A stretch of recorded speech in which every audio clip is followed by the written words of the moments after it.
Pozdravljeni!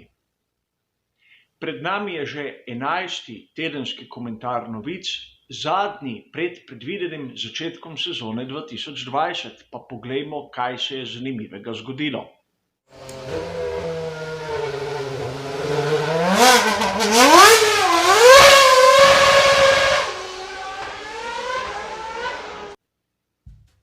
Današnji komentar bo rahlo drugačen od tistega, kar smo vajeni.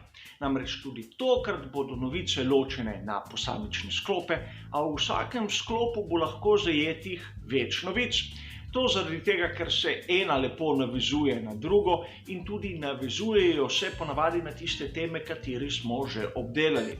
Tudi tokrat v opisu bližnjice do vseh novic, katere bom navajal, a tokrat tudi na prejšnje prispevke na kanalu, kateri lahko dajo za tisti čas malce bolj poglobljen pogled. Pa poglejmo tisto prvo novico, tisti prvi sklop, s katerim bomo začeli današnji komentar.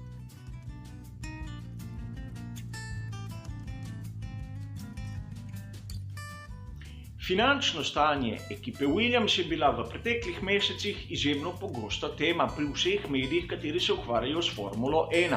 Menim, da marsikdo izmed vas, navdušencev v tem športu, je že malo naveličan o tem, v kakem stanju je Williams. A Claire Williams je dala intervju 28. junija, prebral sem tisto verzijo v Essential Sports, kjer vidimo kar nekaj zanimivih podrobnosti iz zakulisja dogajanja, kateri malce postavijo na laž dejstva, kateri smo prebirali v prejšnjih mesecih. Prvo je to, da res ekipa je malodane na prodaj. Napoveduje Claire drzne odločitve glede lastništva v ekipi Williams. Nekako napoveduje tudi to, da bi lahko mogoče prodali tisti vodilni delež v ekipi, a ne zagotavlja, da se bo to zgodilo. V vsakem primeru ne v sezoni 2020. Sezona 2020 ne bi bila finančno zaključena in tu ni govora o kakem propadu, o kakem stečaju oziroma podobnim spremembam. In seveda, če pustimo sedaj to pri kraju, je zanimivo dejstvo, katerega nam je potrdila Claire Williams. Zakaj je prišlo do razhoda med Rookitom kot glavnim pokroviteljem in ekipo Williams? Zaradi neplačevanja obveznosti strani Rookita. Seveda, o tem smo sumili, a sedaj je bilo to eksplicitno povedano. A mnoge druge ekipe imajo finančne težave, ne samo Williams. Intervju omenja na primer ekipo Haas. A v drugih virih smo lahko zasledili, na primer motorsport.com, kako je McLaren dobil posojilo Narodne bahrajnske banke in govorimo o 150 milijonih britanskih funtov. In seveda vemo, tudi McLaren je vse prej kot v zavidljivih finančnih vodah, a treba je gledati na skupino McLaren. V skupini McLaren je kar nekaj podjetij, od ekipe Formule 1 do tiste proizvodnje superšportnih avtomobilov in še marsikaj. Zakaj so Bahrajnci praktično posodili denar McLarenom? Seveda zato, ker je Bahrajnec tudi lastnik te ekipe oziroma večinski lastnik. Bahrajnski sklad Mumtalakat je lastnik 56,40% skupine McLaren. Legendarni Mansour Oje ima samo 14,32% ter Michael Latifi 9,84%. Ostalih slabih 20% je pa porazdeljenih na manjše lastnike. Kaj to pomeni? To, da so Bahrajnci praktično sami sebi posodili denar oziroma dobili neko varianto, da so dali novo finančno injekcijo. In zanimivo je tudi to, da imamo še zmeraj z slabimi 10% Latifija, enega izmed tistih, ki so financirali oziroma tudi posodili denar Williamsu.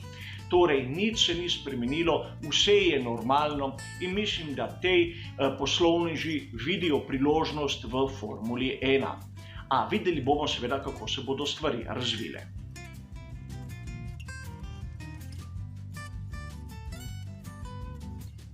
V drugem sklopu se bom dotaknil izjav Daniela Ricciarda in zadev vezanih na tovarniško ekipo Renault.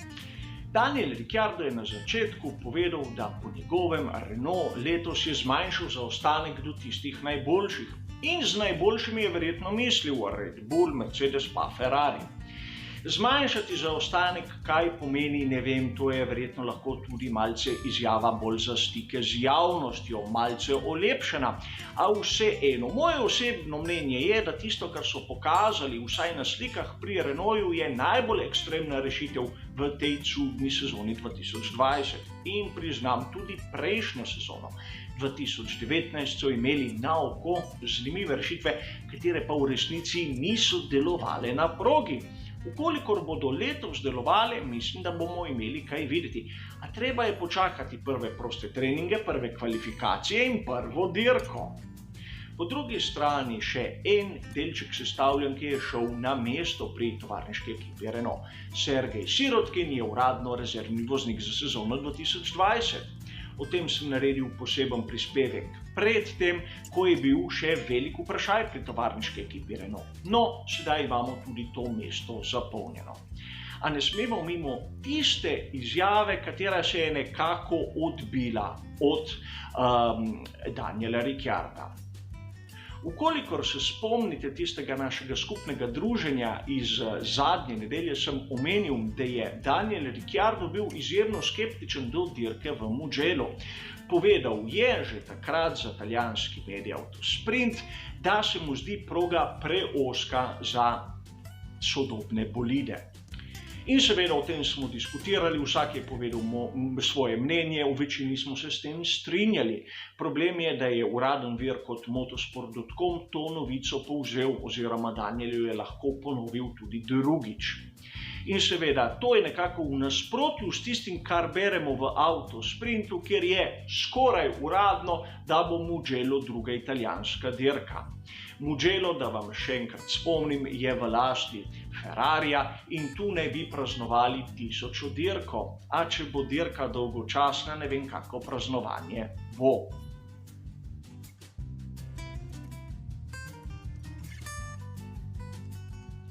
Tretji sklop se bo pa dotaknil Lewisa Hamiltona in njegove izjave. Nekdo ga je vprašal, kdo je bil do sedaj njegov največji nasprotnik na progi Formule 1. In Lewis Hamilton brez dosti razmišljanja je odgovoril vse. Sebastian Vettel.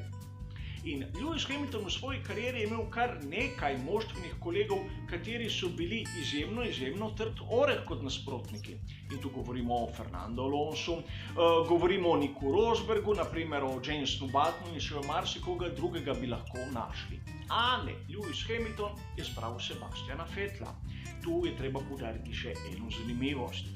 Namreč prvo zmago je Sebastian Vettel dosegel v isti sezoni, ko je prvič postal svetovni prvak Lewis Hamilton. Govorim o letu 2008 in tisti fenomenalni zmagi z volanom bolida Scuderia Toro Rosso v Monzi.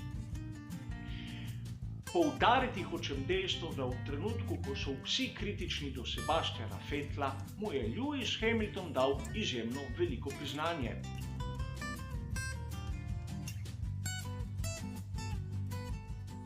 Na koncu pa menim, da je potrebno pokomentirati še malja novice, ki smo jih dobili strani Scuderie Ferrari. Prva je seveda tista pohvalna, da bomo na veliki nagradi Avstrije lahko videli napis Forza Alex na bolidih iz Maranella. To pa zato, da bodo nekako vlili upanja in poguma poškodovanemu Alexu Zanardiju. Tako pišejo na portalu Autosprinta. A tisto, kar je malce bolj zaskrbljujoče, je izjava Matije Binota. Namreč o tem, kdaj bomo videli prvi paket razvoja na bolidu iz Maranella. Šele na veliki nagradi Madžarske, tretji na sporedu letošnjega skrajšanega koledarja. In kar je bolj zanimivo, je lastnost proge v Hungaroringu. Ta je bistveno različna od tiste, ki jo vidimo v Avstriji, to se pravi neka primerjava rezultatov, mislim, da bo neumestna. Še več, bo tretji zaporedni vikend, torej imajo že pripravljene dele, kateri naj bi bili namenjeni tem izboljšavam. Vprašati se moramo, kaj hočejo pri Scuderiji Ferrari doseči, ukolikor te novice se bodo izkazale za pravilne. Namreč, ukolikor bi želeli neko primerjavo, bi lahko na veliki nagradi Avstrije imeli starejšo aerodinamično konfiguracijo, teden zato pa tisto novejšo in takoj bi bila vidna razlika. Res je, da na veliki nagradi Madžarske koncept, ki ga ima Ferrari, ne pride do izraza. Poglejmo sezono 2019. Minuta zaostanka za vodilnim. A mislijo, da ga bodo z novim paketom izboljšali, da bodo zmanjšali zaostanek?